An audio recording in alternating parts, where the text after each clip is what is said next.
Welcome to करिकास maths classes.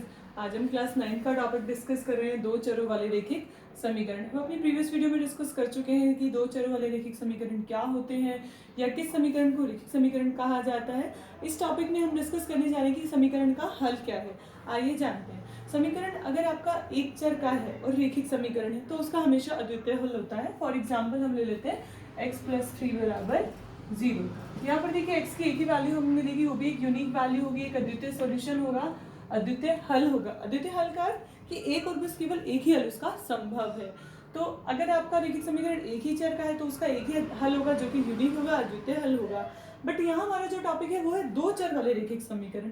तो उसके हल हम कैसे निकालते हैं आइए जानते हैं। बट एक बात और समझ लेते हैं कि दो चर वाले अगर एक ही रैखिक समीकरण हमें दिया गया है तो उसके अपरिमित रूप से अनेक हल होते हैं। फॉर एग्जाम्पल जैसे हमने ये समीकरण लिया है, मैं यहाँ और जैसे जैसे x के मान रखती जाऊंगी वैसे वैसे y के मान हमें मिलते चले जाएंगे। तो एक रैखिक समीकरण जो कि दो चर में है उसके अद्वितीय हल नहीं होते, उसके अपरिमित रूप से अनेक हल होते हैं। इस बात का आप ध्यान रखेंगे। तो आज हम एक्सरसाइज 4.2 का सॉल्यूशन देने जा रहे हैं आपको। तो फर्स्ट क्वेश्चन हम स्टार्ट करते हैं। फर्स्ट क्वेश्चन है हमारा, दिया गया समीकरण है आपको y बराबर 3x जमा 5। ध्यान से देखिए, अभी मैं डिस्कस करी थी आपसे कि दो चर वाला अगर रैखिक समीकरण है तो उसके अपरिमित रूप से अनेक हल होंगे। यही आपका फर्स्ट क्वेश्चन था। आपको एक क्वेश्चन दिया था और उसमें तीन ऑप्शन दिए गए थे कि एक अद्वितीय हल है, दूसरा ऑप्शन है केवल दो हल है और तीसरा ऑप्शन है अपरिमित रूप से अनेक हल है। तो इसका आपके पास राइट आंसर होगा कि इस दिए गए रैखिक समीकरण के अपरिमित रूप से अनेक हल होंगे, जिसे हम कहते हैं इंग्लिश में infinite number of many solutions. तो ये आपका इसका फर्स्ट क्वेश्चन का राइट ऑप्शन होगा, अपरिमित रूप से अनेक हल। ठीक है, आइए क्वेश्चन नंबर 2 करते हैं। क्वेश्चन नंबर 2 क्या कह रहा है आपको कि निम्नलिखित समीकरणों में से प्रत्येक समीकरण के आपको चार हल लिखने हैं। पहला समीकरण देखते हैं हमें क्या दिया गया है। पहला समीकरण है 2x जमा y बराबर 7। ध्यान से देखिए, जब भी आपको कोई समीकरण दिया हो और आपको उसके हल लिखने हो, आप किसी भी एक चर का मान रखना शुरू कीजिए। 0, 1, 2, -1, -2, आप कोई भी वैल्यूज रख सकते हैं, बड़ी से बड़ी भी वैल्यूज रख सकते हैं। बट हम क्या करते हैं, शुरुआत में छोटी ही वैल्यूज रखते हैं। तो यहाँ पर हम शुरू करते हैं। तो मैं यहाँ पर x का मान 0 रखती हूँ पहले, है ना। तो हम क्या लिखेंगे, x बराबर 0 रखने पर एक चर का मान रखेंगे, दूसरे चर का मान हमें यहाँ से मिल जाएगा। x को हमने 0 रखा तो 2 गुना 0 जमा y बराबर 7। जब x को हमने 0 रखा 2 गुना 0 0, 0 प्लस y 7, तो y का मान हमें मिल गया 7। तो एक हल हमारा हो गया 0, x की वैल्यू आपने 0 पुट की, y की वैल्यू मिल गई हमको 7। दूसरी वैल्यू रखते हैं 1। जैसे जैसे आप वैल्यूज रखेंगे आपको और हल मिलते चले जाएंगे। x का मान 1 रखा, 2 गुना x यानी 2 गुना 1 जमा y बराबर 7, 2 एकम 2 जमा y बराबर 7। तो यहाँ से y की वैल्यू हमारे पास निकल कर आती है 7 - 2 यानी कि 5। तो दूसरा हल हमें क्या मिल गया, हमने x रखा 1, y मिल गया 5। तीसरा हल देखते हैं, x बराबर 2 रखते हैं तो 2 गुना 2 जमा y बराबर 7, 2 दूनी 4, 4 जमा y बराबर 7।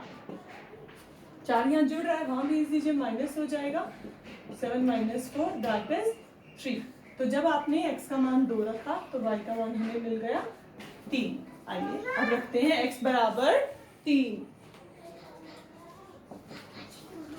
x बराबर 3 रखने पर जब हम यहाँ पर x का मान 3 रखेंगे तो देखते हैं y का मान क्या होता है। 2 गुना 3 जमा y बराबर 7, 2 तिया 6, 6 जमा y बराबर 7, 6 यहाँ जुड़ रहा है, माइनस कर दे वहां जाकर, 7 - 6 दैट इज 1। तो जब आपने x का मान यहाँ 3 रखा तो आपको y का मान मिल गया 1। तो इस तरीके से हमने इस दिए गए समीकरण के चार हल निकाल लिए।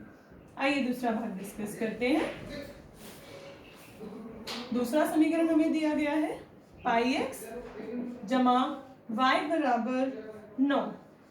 ठीक है, यहाँ पर भी आपने सेम तरीके से क्वेश्चन को सॉल्व करना है। ठीक है, x का मान 0 रखें, x के मान रखते चले जाएं, y के मान निकालते चले जाएं। जरूरी नहीं है आपको x का ही रखना, आप y का भी मान यहाँ पर रख सकते हो। x बराबर 0 रखने पर जब हमने x का मान 0 रखा तो पाई गुना 0 जमा y बराबर 9। ठीक है, पाई को 0 से गुना करें। यहाँ आपको पाई की कोई वैल्यू कंसीडर करने की जरूरत नहीं है, पाई आपको एक कोफिशिएंट यानी x के गुणांक के रूप में दिया गया है।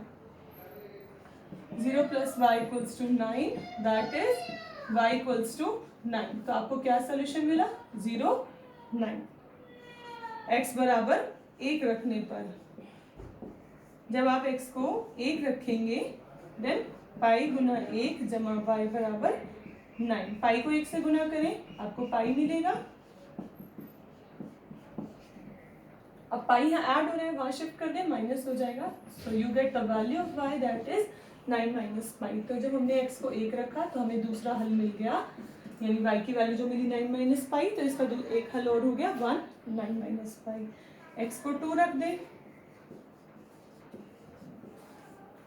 जब आप x को 2 रखेंगे पाई इंटू 2 प्लस y बराबर 9, तो पाई को 2 से गुना किया, 2 पाई जमा y बराबर 9, तो y बराबर इस 2 पाई को उधर शिफ्ट कर दे, 9 माइनस 2 पाई। तो तीसरा हल हमें मिल चुका है। जब हमने x को 2 रखा तो हमें y की वैल्यू मिल गई 9 माइनस 2 पाई। x बराबर 3 रखते हैं।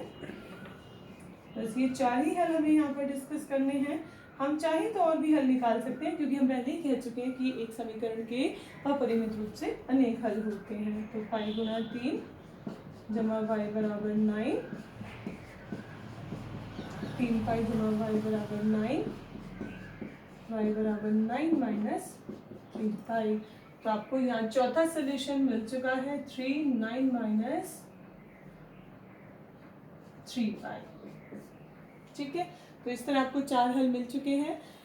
ये आपके क्वेश्चन नंबर 2 के 2 पार्ट्स हो गए हैं। आइए तीसरा पार्ट डिस्कस करते हैं।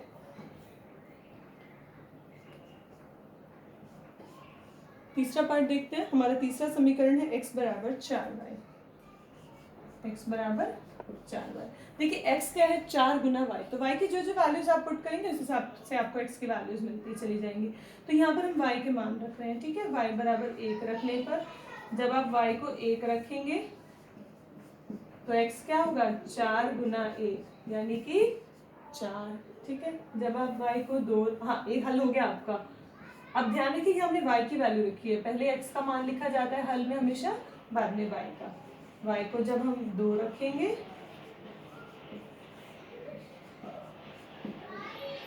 x बराबर 4 गुना y है, तो 4 गुना 2, 4 दूनी 8। तो ये आपका दूसरा हल हो गया। x का मान मिला हमें 8, y का मान हमने रखा था 2। y बराबर 3 रखने पर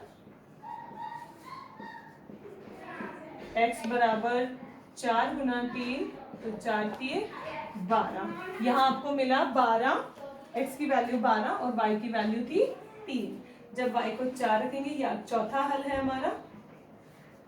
जब आप इसको 4 रखेंगे x बराबर 4 गुना y की वैल्यू हमने 4 ली है, तो 4 जो 16। तो ये हमारा चौथा हल हो चुका है, 16 और 4। तो इस तरीके से आपने क्वेश्चन नंबर 2 कंप्लीट कर लिया। चारों हल आपको मिल गए हैं। ठीक है, तो आप इसका स्क्रीनशॉट ले लें। हम क्वेश्चन नंबर 3 और सॉल्व करते हैं आगे।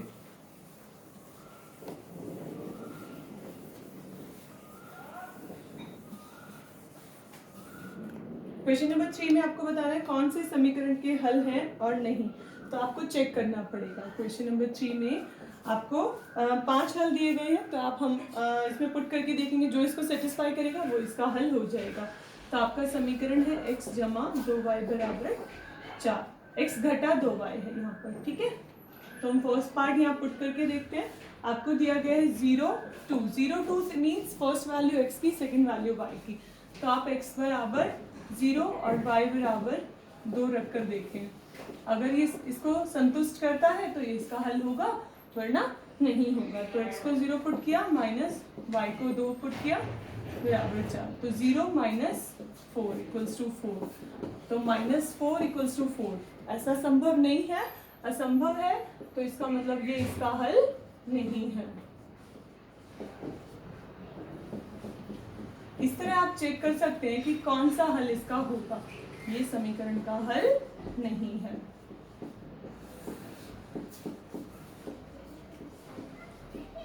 आइए एक और पार्ट के लिए चेक कर लेते हैं, जो कि हमारा स्क्वायर रूट वाला पार्ट है, फोर्थ पार्ट। बाकी आप इसका सेकंड थर्ड पार्ट इसी तरह आप सिंपल पुट करके चेक कर सकते हैं कौन सा सोल्यूशन है और कौन सा नहीं है। √2 4√2 है ना, तो ये आपकी फर्स्ट वैल्यू हमेशा x की रहेगी और सेकंड वैल्यू y की। तो x बराबर वर्गमूल 2 और y बराबर 4 वर्गमूल 2 हम समीकरण में पुट करके चेक करेंगे क्या ये उसका हल है, क्या इसको संतुष्ट करता है। अगर संतुष्ट करेगा तो ही हल होगा, वरना ये इसका हल नहीं होगा। आइए पुट करके देखते हैं।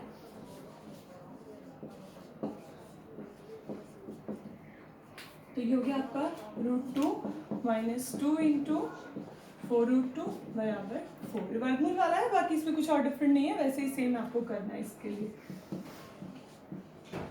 संख्या की संख्या से गुणा करें, बाकी वर्गमूल वाला पद आपका यूं ही लिखा जाएगा। ठीक है, अब ये हो गया आपका 1 वर्गमूल 2, ये है 8 वर्गमूल 2, तो आपको मिलेगा -7 वर्गमूल 2। आप देख सकते हैं क्या ये 4 के बराबर है, क्या ऐसा संभव है, तो हम लिखेंगे नहीं, ऐसा संभव नहीं है, यानी कि असंभव है, तो ये भी इसका हल नहीं है। वर्गमूल 2 और 4 वर्गमूल 2 भी समीकरण का हल नहीं है। ठीक है, बाकी पार्ट्स आपको ट्राई कीजिएगा, बहुत सिंपल है, आप इसी तरह पुट करके देख सकते हैं कौन सा हल है और कौन सा हल नहीं है। अगर संभव होगा, संतुष्ट करेगा तो ही हल होगा, वरना हल नहीं होगा। आइए लास्ट क्वेश्चन करते हैं, जो कि बहुत ही आसान है। ठीक है, क्वेश्चन नंबर 4।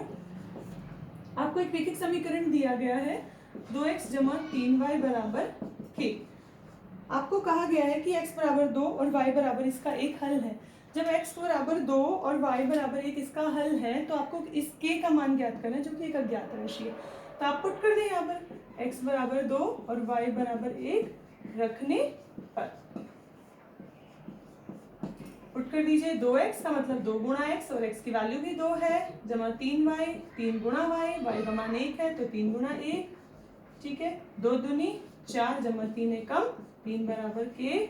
तो यहाँ से आपके पास आया 7 बराबर k और k की वैल्यू आ गई है 7। यही आपको करना था इस क्वेश्चन में, इस अज्ञात राशि k की वैल्यू आपको निकालनी थी जब इस समीकरण का एक हल हमें दिया गया था। तो ये आपकी एक्सरसाइज 4.2 कंप्लीट हो गई है 9th क्लास। नेक्स्ट टॉपिक के लिए नेक्स्ट वीडियो में मिलेंगे। Thank you.